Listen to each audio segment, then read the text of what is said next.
والله سعوتان حديثك نبي عليه السلام وكتل ما من نين تابعية وأن تابعية نين صحابية ما صلى سعوتان أمدا وحاو خير بدن أصحاب النبي كبعد الجيل ككحي الذين يلونهم ثم الذين يلونهم يعني تابعين تقولون هدي اللي سوق كل ودت في عنبه كجريه هل لنا صحابة أكتي سماء من كران صحابة فضل إلهي يا سي فضل إلهي وقار إليهم ما دام النبي لكل من عليه الصلاة والسلام ولكن مع ذلك النبي يقول تابعية وصحابي هين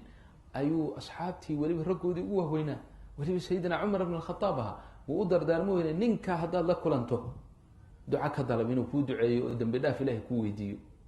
نينكا وحال إلى ويري أويس القرني ورير يمن رير كاس أو قرن أبو كسيه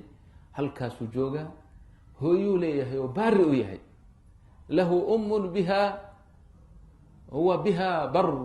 بارب وياه ويدس بارب وياه نينكا هذا دركته دعاء كذا لو إيدم بداف إلهي إيدم بداف في ويدي ده دم بداف إلهي إيجا بريك سكون ده هذا دركته سيدنا عمر ولي أمير المؤمنين مركا أيام مركي يمادين كوحيه أمدادي جيشك مسلمين تا لما لقد البجري مال كستيني كي مادانه أيوه ويدين جري والنين ويش ليلا يقان إلى أهلي ني يقان نوير أنا نكاس كذا مركي دم بوابي ويش بابا ويش هركان باب هذا مو هبل باتها وهرير هبل متها وهبل قبيل كارير كم كسيتها ويش ملوي لها هو يملدها برس ملها يدو إلهي مكا عافيو إن يرو درهم وكلام كاجها لها هذا بو هننكي النبي ونقول دردامي باتها ونيه دم بداف إلهي ويدي أو حاتنا إلهي وعمر دم بداف وهي اللهم اغفر لعمر بن الخطاب هذا بو في الحقيقة سعوتها لين عكوفان وسعودا أنكو قرأ هالكاس سلوجو أجادو مقام كاجا ما يهيل بوي أكون في غبراء الناس ضدك عامة الناس فقراء ودان كجريا وحبي أنا جار كان نقولنا إيش كيدا سيدي بوجت ما يشوفت سنة كده ما مركل لسوا حجي أيوة ورئيستي ضدك ماشي سكيم ونينك يا أركي أنا جا أرجني وحوها وحام أرجني بدهن نينك ساعة أويش وين وش حالة دي سيئة وكان رث المتاع يعني من مسكين هو تبردرن أو تقدرن بو أحبانه يسنبوها مركز وشيء سيدنا عمر ورنيك أسكيل عليه نينك وانينك النبي ونقول دردار ما هدانا رجنه إن نرانه نود إلهي دم بدف نو ويدي نينك أركو سيدايل كوي بان نقضي وربك هالي أمير المؤمنين بابا يري نينك نيون خطر ويا بل إله النوبري مركي دتكو أي وقاعدين وسكتي ما دونه ميل لو أوجيه إنه جو نين صالح وها وها عادة سكمة هيد بالليل صلاة الصبح مركو تكدو ماشي سكمة كعجرين إلى ظهرك هذا أنا ظهرك مركو تكدو ماشي سكمة كعجرين إلى عصرك هذا عصرك هدو تكدو إلى مغرب وهدانا فديه جري مغرب هدو تكدو إلى عشاء وفديه جري عشاء مركو تكدو ماشي أبو فديه هذا إلى حسيا مركز وكعيا وجرجي سجارية سلام مركز هدانا ماشي كسر نقوله ساس عادة سعيد بالليل من صالح وها أو إلهي بارئه هو يديسنا بارئه لكن ماشي الله تلمامي محيه هو بها بار نكي دولة مركز إنه الليبانو أبيه ودي بارها النقطة ويلش يرى يركض لنا يرى خاصة وضمضم كوكري هذا هذا إسكو أف مني هنا هذا أف كي قرنا يا إسكو أف مني هنا وهذا إنا إنجليز كبندونا نملينا سكر الملك يا هدي عن أف قرنا هنا وحد يليسان dadkan oo aad u timaadeen oo gaalada dadkan markii hore buu aniga idin sheegay xaqi ilaahay mayna baran rabbigoodna umayna mahadnaqan sidaas awgeed aabiyo hooyo uma mahadnaqayaan birrul waalidayn agtooda ma yaalo birrul waalidayn ixsaan caama waa iska leeyihiin oo iyaga dhexdooda ay soo ixsaanaan falaan beriyo horaan ka fiirsaday oon anigu waxaan waayey baan idhi nin weyn oo da-ah oo nin dhalinyaro ah oo uu dhalay gacanta uu hayo wadada uu wado waa waay kadalik islaan gabowday yani gabadh yar oo dhalinyaro ah oo islaan gabowday gacanta hayso oo wada oo gaaladan ana waa la waay anu ma arkin ma aqaan aragteen kale marka mid ba igu yiri marmar baad arkaysaa dadkan aad u kala yaqaan wuxuu marmar baad arkaysaa markaad aragtana ha u qaadan inuu ilmihiisa maaha meesha dadka waaweyn buu ka shaqeeyaa waxaa la amray buu yiri inuu soo warwareejiyo laakiin ma dhici karta buu yiri nin dhalinyaro oo aabihi gacanta hayo da ma arkaysid buu yiri ama hooyadii oo da gacanta haya ma arkaysid uma suubadaan umana qalmaan yar dhalinyaro taxi maraykan beri aan jooga maraykan taxile wey soomaali ah wuxuu yihi islaam baa taxiga soo fuushay da-aho gabowday dhakhtar igee bay tiri wul meel isbitaal ah aada u fog waan geeyey markay ka degtay waxay u tiri buu yihi bahalkan xisaabta cadaadka tiriya ha joojinin isug ilaa aan kaaga soo noqdo anaa iska bixinaya wax badan iga maqnayd buu ninkeedoo da-aho gabowgo dhakhtar ku jiray soo booqanaysay markay soo noqotay haddana waa soo kaxay gurigeedan kusoo celiyay lacag badan oo 100 iyo ziyaado ayaa kusoo baxday markaasay lacag kaloo fara badanna igu dartay markaasaan iri buu yihi maxaa kugu kalifay arrintan ma ii sheegi kartaa yani taxiga waa iskaga sii dayn karta taxi kalaad qaadan kartay maxaad lacagta isugu badis markaasay iyadoo aada u tiiraanyeysan bay sheeke ii sheegtay waxay tihi anigu horta ninkaan soo booqanaya ninkaygu ahaa da- meeshuu ku jiraa dhakhtarka wiil iyo gabadh baan leenahay wiilka iyo gabadhaas sanadkii waxay noo iman jireen marka oo christmaska meel ayay noo iman jireen tuulooyin agteena ay degan yihiin ma aragno markaasay noo yimaadaan marka maalintii dhaweyd oo hadda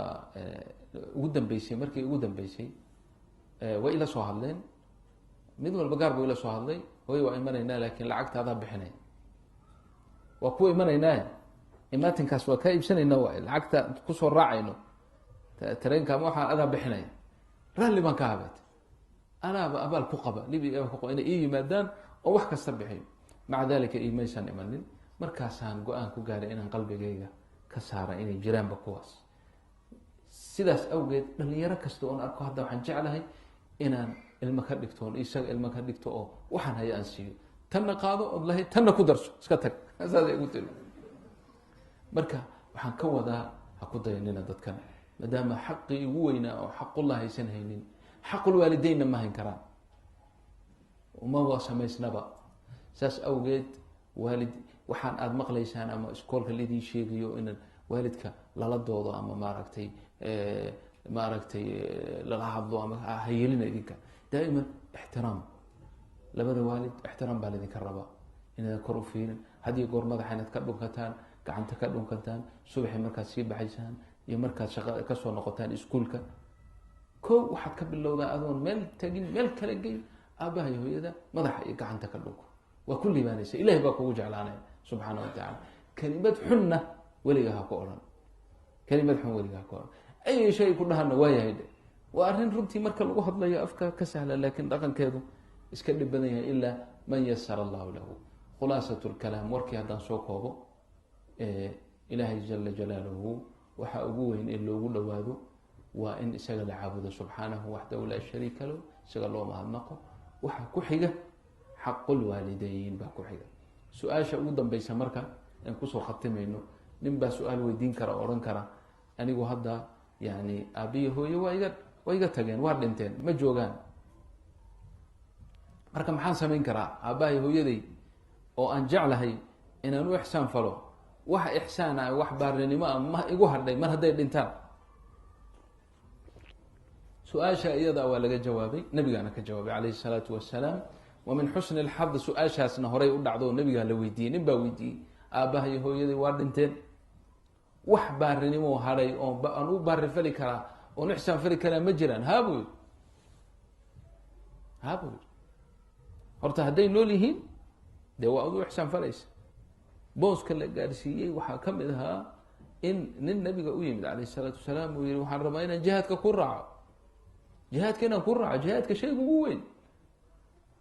hooye ma leedahay hooyada ma nooshahay waa laba waalid ma leedahay ha fa fiihima fajaahid orod iyaga maaragta kusoo jihaad marka khaslada ugu dambeyso ah labadaada waalid haddii ay dhinteen oo adduunka aysan joogin ma loo ixsaan fali karaa ha waa loo ixsaan fali karaa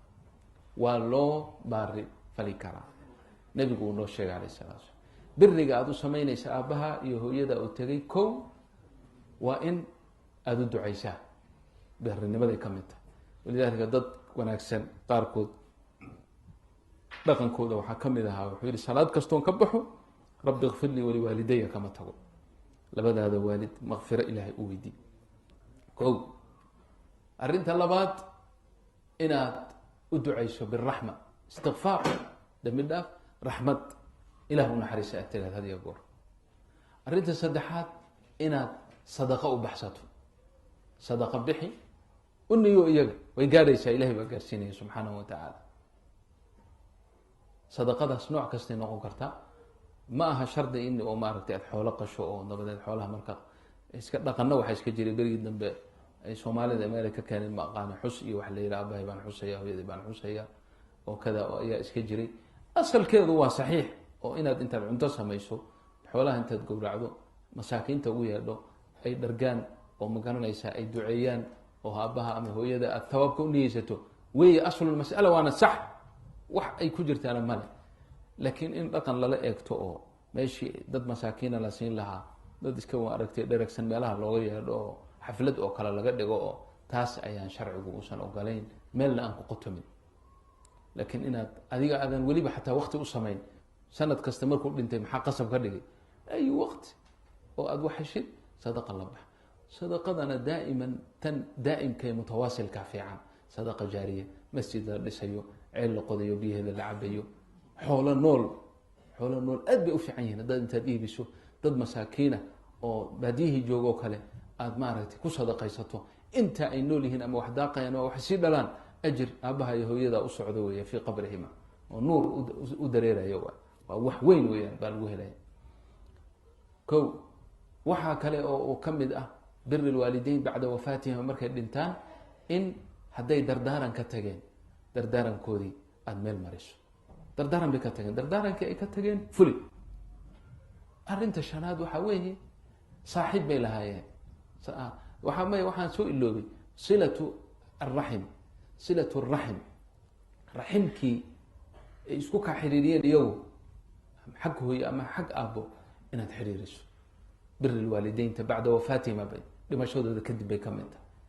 in raximka aada u ixsaan fasho. oo silatu raxim de waad garanaysaan, waa wax aan ma garanaysaa yani wax koobi karaa ajirkiisa iyo khayrkiisa usan jirin. oo xataa nebigu yiri ninkii doonaya in cumrigiisa loo kordhiyo o loo barakeeyo, risqigiisana ilaahay waasic uga dhigo, raximkiisa hasile ha xidhiiriyo. marka raximku wax weyn weeyaan. maxaad u xidhiirinaysaa? labadaadaa waalid awgood, leanna raxim kale maydaan isu timaadeen, iyagaa isu kinkaaneen. arrinta ugu dambaysa waa sadiiqoodii, saaxiibka la ahaa. aabbahabaa nin saaxiib ah lahaa, ama hooyadaaba qof saaxiibada lahayd oo had iyo goor isla socon jireen oo isjeclaayeen, iyagana inaad u baarinimo fasho, meeshii aada aabbaha iyo hooyada u joogi lahayd iyagana u joogtid oo aada xusuusatid. xataa haddii ay kaa fog yihiin ama wadankii ay jiraan, had iyo goor aad ku darsato dadka aada ma garanaysaa marmarka qaarkii wax u dirayso ama aada ka farxinayso, inay kow ka galaan, leanna aabbaha iyo hooyadaabay saaxiibkooda ahaayeen, falisuxbatihimaa baad ilaalinaysaa, birigooda ayay ka mid yihiin. waakhiira nadcu allaha tacaala, ilaahay subxaanahu watacaala waxaan ka baryaynaa waalidiinteenna inuu dambi dhaafo. galabtaa insha allahu galbaha ilaahay ka mida, wadamadeennina habeen ah ee barakaysan min cindihi, in ilaahay subxaana wa tacala fadhigaan isugu nimid awgeed, ilaahay subxaana wa tacaala aabbayaashiini hooyooyinkeen naar ka koriyo oo jannada uu geeyo. ilaahay waxaan ka baryaynaa inteena meesha joogta, intana dhegaysanaysa iyo inta hadalkeena la socota, kii aabihii hooyadii ay nool yihiin, ilaahay inuu baarinimada waafajiyo. aabihii hooyadii kii ay tageenna in ilaahay subxaanahu wa tacaala uu naxariisto, khayr uu siiyo ayaan ilaahay ka baryaynaa. caruurtana ilaahay baari hanooga dhigo, saalixiin allah hanooga dhigo, ilaahay hanoo hanuuniyo. in allaha calaa kuli shayin qadiir. allahuma salli calaa muxamedi wacala ali muxamedi wslim tasliima kaiira. wasalaamu calaykum waraxmat ullah.